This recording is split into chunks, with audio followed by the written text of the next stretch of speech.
আসসালামু আলাইকুম রহমতুল্লাহ। আমি নজরুল ইসলাম শুরু করছি সমাধান সাধারণ গণিত নবম ও দশম শ্রেণী অনুশীলনী 2.2 নাম্বার 17। তো 17 নাম্বার প্রশ্ন হচ্ছে ডোমেন ও রেঞ্জ নির্ণয় করো। একটি অন্যয় রিলেশন দেওয়া আছে, এটা ক নাম্বার প্রশ্নে। এর ডোমেন এবং রেঞ্জ একদম সহজ, অর্থাৎ অন্যয়ের যে ক্রোমোজোরগুলো থাকে ব্র্যাকেটের মধ্যে, সেই ক্রোমোজোরগুলোর প্রত্যেকটা ক্রোমোজোরের প্রথম উপাদানগুলো ডোমেন এবং দ্বিতীয় উপাদানগুলো রেঞ্জ।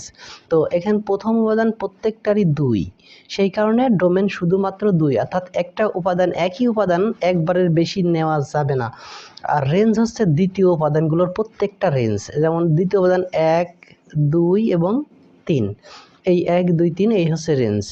ডোমেন এবং রেঞ্জ খুব সহজ। এটা 17 এর ক। 17 এর খ নাম্বারে কি আছে? এই 17 এর খ নাম্বারও একই কথা, অর্থাৎ একটি অন্যয় দেওয়া আছে এটা, আর এই অন্যয়ের ডোমেন আর রেঞ্জ নির্ণয় করতে বলছে। এই ডোমেনের সেটটা হচ্ছে -2, -1, তারপর 0, 1, তারপর হচ্ছে 2, অর্থাৎ সবই ভিন্ন ভিন্ন উপাদান, তাই সবগুলো নেওয়া হয়েছে। আর এখানে রেঞ্জ হচ্ছে 4, 1, 0, 1 একবার নেওয়া হয়েছে আর নেওয়া যাবে না, 4 একবার নেওয়া হয়েছে আর নেওয়া যাবে না, এই সেম 3টা উপাদান শুধুমাত্র রেঞ্জের সেট। এই হচ্ছে ডোমেন এবং রেঞ্জ, একেবারেই সহজ। তো তারপরে গ নাম্বারে কি বলছে দেখি।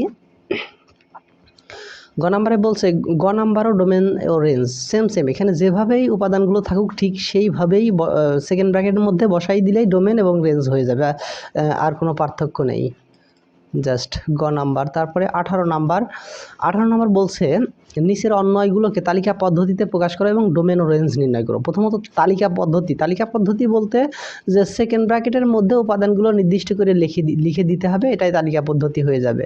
তো এখন তালিকা পদ্ধতি সেট গঠন পদ্ধতিতে দেওয়া আছে, দেখি তালিকা পদ্ধতিতে কিভাবে বের করা হয়।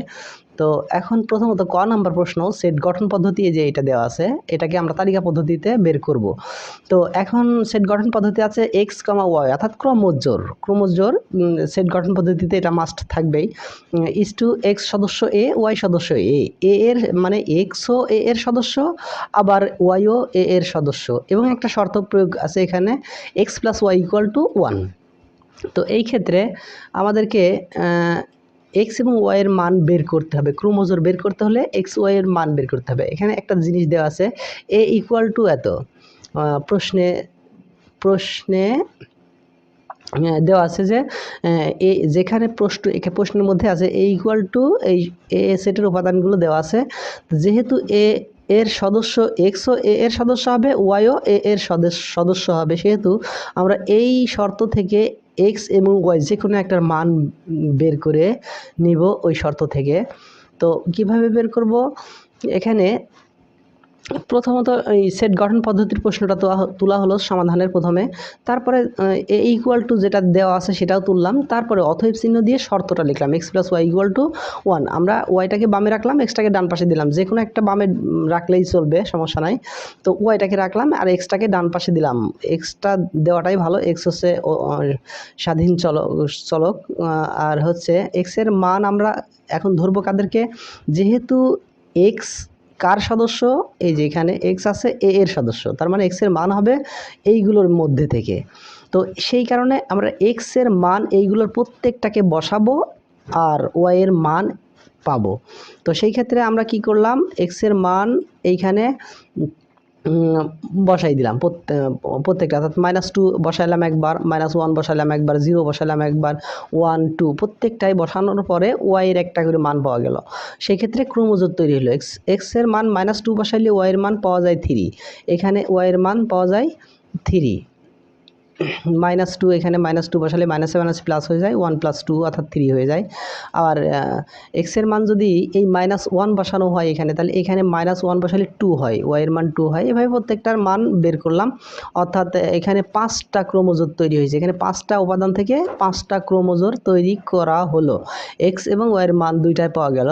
তো সেই ক্ষেত্রে আমরা ক্রোমোজোরটাকে এইভাবে লিখলাম, এই যে এইভাবে, অর্থাৎ xটা প্রথমে থাকবে, y এর মানটা যেটা পাইলাম নতুন করে সেইটা দ্বিতীয় উপাদান থাকবে প্রত্যেকেরই। লেখার পরে এখন আমাদের প্রশ্নের শর্ত খেয়াল করতে হবে যে এখানে এক্স এবং ওয়াই এর সদস্য কারা। এ এর সদস্য এক্সও এ এর সদস্য এবং ওয়াইও এ এর সদস্য। সেই ক্ষেত্রে আমরা থ্রিটা যে থ্রিটা এই থ্রিটা তো ওয়াই এর সদস্য হওয়ার কথা প্রশ্ন অনুসারে।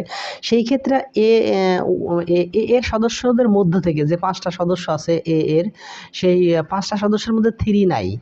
যেমন এই যে এখানে এ এর সদস্য কয়টা, এ এর সদস্য এই যে 5টা, এই 5টা উপাদানের মধ্যে কোনো থ্রি নাই। যার কারণে আমরা ওয়াই এর মান যে থ্রি পাইছি, এই ওয়াই এর ক্ষেত্রে যে এখানে যে থ্রি মানটা পাওয়া গেছে, এই মানটা গ্রহণযোগ্য হবে না। তো সেই ক্ষেত্রে গ্রহণযোগ্য যদি না হয় তাহলে এই ক্রমজোড়টাও গ্রহণযোগ্য হবে না। আর বাদ বাকি সবগুলো উপাদানই মোটামুটি এর উপাদানের মধ্যে অবস্থিত বা আছে, যার কারণে আর বাদ বাকি সবগুলোই গ্রহণযোগ্য, অর্থাৎ এইগুলোই অন্যয়।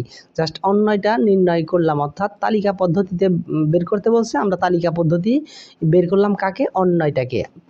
তো অন্যয়টাকে তালিকা পদ্ধতিতে বের করা হয়ে গেল। দ্বিতীয় প্রশ্নের অ্যান্সারে বলছে যে এদের ডোমেন এবং রেঞ্জ নির্ণয় করতে হবে। তাহলে ডোমেন প্রথম, অর্থাৎ অন্যয়ের প্রথম উপাদান, প্রত্যেকটা প্রথম উপাদানগুলোকে ডোমেন বলা হবে এবং দ্বিতীয় উপাদানগুলোকে রেঞ্জ বলা হবে।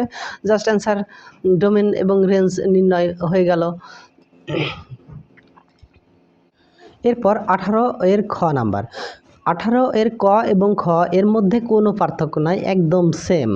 যে ক বুঝতে পারবে সে খ করতে পারবে, নিজে থেকেই করতে পারবে, একদম সেম।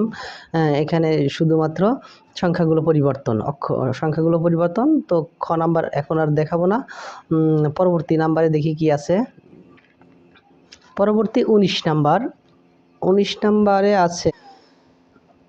আছে ছক কাগজে -3 to 0, -5, হাফ এবং -5/6 বিন্দুগুলো স্থাপন করো। ছক কাগজ, এই ছক কাগজে এই বিন্দুগুলো আমাদেরকে স্থাপন করতে বলছে। তো প্রথমত আমরা ছক কাগজ সম্পর্কে একটু পরিচিত হই। তো এখানে এই যে এক্স ড্যাশ এবং এক্স, এটা হচ্ছে এক্স অক্ষ, এবং হচ্ছে ওয়াই ড্যাশ এবং ওয়াই, এই ওয়াই ড্যাশ এবং ওয়াই, এই অক্ষটার নাম হচ্ছে ওয়াই অক্ষ। এই দুইটা অক্ষ যেখানে মিলিত হয়েছে এটা 0 0 বিন্দু। এই 0 0 বিন্দু থেকেই গণনা শুরু হয়। তো প্রথমত আমাদেরকে বসাইতে বলছে -3 আর হচ্ছে 2 বিন্দু। তো প্রথমটা -3 মানে এক্স এর মান। তো এক্স এর মান এই হচ্ছে প্রথমত এখান থেকে গণনা শুরু করো। মাইনাস হলে এক্স অক্ষে মাইনাস হলে বামের দিকে যায়, আর ওয়াই অক্ষে মাইনাস হলে নিচের দিকে যায়, এটা মনে রাখতে হবে। এবং প্লাস হলে ওয়াই অক্ষে উপরের দিকে যাবে, আর এক্স অক্ষে প্লাস হলে ডান দিকে যাবে, এটা মনে রাখার বিষয়। তো সেই ক্ষেত্রে আমাদেরকে -3 এক্স অক্ষে বসাইতে হবে। তাহলে মাইনাস সেহেতু বাম দিকে যাবে। এই 1 2 3 ঘর বাম দিকে গেল। তারপরে ওয়াই এর মান কত, 2 +2, অর্থাৎ +2 ঠিক উপরের দিকে, +2 প্লাস হলে উপরের দিকে যাবে। তো 1 2 এই হচ্ছে সেই -3 এবং 2 বিন্দু, প্রথম বিন্দু। দ্বিতীয় বিন্দুটা কত, দ্বিতীয় মানে 0 এবং -5। 0 বিন্দু মানে এখানেই, এই 0 বিন্দুটা এখানে, এক্স এর মান 0 মানে এখানেই থাকবে। আর -5 হলে পরে ওয়াই অক্ষে কোন দিকে যাবে, নিচের দিকে যাবে। ঠিক 1 2 3 4 5, এই 5 ঘর নিচেই যে -5, অর্থাৎ 0 এবং -5 এই বিন্দুটা অবস্থান করলো। তারপরে এখানে হাফ বলতে 1 বর্গ ঘরের অর্ধেক, এই 1 বর্গ ঘরের অর্ধেক। এক্স এর মান হচ্ছে হাফ। তো এক্স এর মান যদি হাফ হয় তাহলে ঠিক এক্স অক্ষে হাফ প্লাস হাফ মানে ডান দিকে যাবে, ঠিক এইখানে হাফ বসলো। তারপরে কি -5/6, তার মানে 5/6 মানে কি, কোন একটা বর্গঘরের 6 ভাগের 5 ভাগ যাবে, প্রায় একেবারেই কাছাকাছি ফুল এক ঘরের। তো এইখান থেকে আনুমানিক একটা হিসাব করে, ঠিক যেহেতু মাইনাস সেহেতু নিচের দিকে যাবে ওয়াই ঘরে। তো এই হচ্ছে প্লাস, অর্থাৎ এক্স এর মান হাফ, আর নিচের দিকে -5/6, অর্থাৎ একটা ঘরের 6 ভাগের 5 ভাগ আনুমানিক। এই বিন্দুটা আমরা ধরলাম যে হাফ এবং -5/6 বিন্দুটা অবস্থান করছে। জাস্ট এটাই ছক কাগজে বিন্দুগুলো স্থাপন করা, তেমন কিছু জটিল বিষয় না। এটা ছক কাগজে বিন্দুগুলো বসিয়ে দিলাম। আজ এ পর্যন্তই, আবার দেখা হবে পরবর্তী ভিডিও নিয়ে। সে পর্যন্ত সবাই ভালো থাকবে, এবং আমার ভিডিওটি ভালো লাগলে সবাই লাইক কমেন্ট শেয়ার করবে, এবং আমার চ্যানেলটি সাবস্ক্রাইব করে রাখবে, এবং আমার চ্যানেলের নোটিফিকেশন বেলটা অন করে রাখবে, যাতে পরবর্তী ভিডিও আপলোড করলে তোমাদের কাছে পৌঁছে যায়। ধন্যবাদ।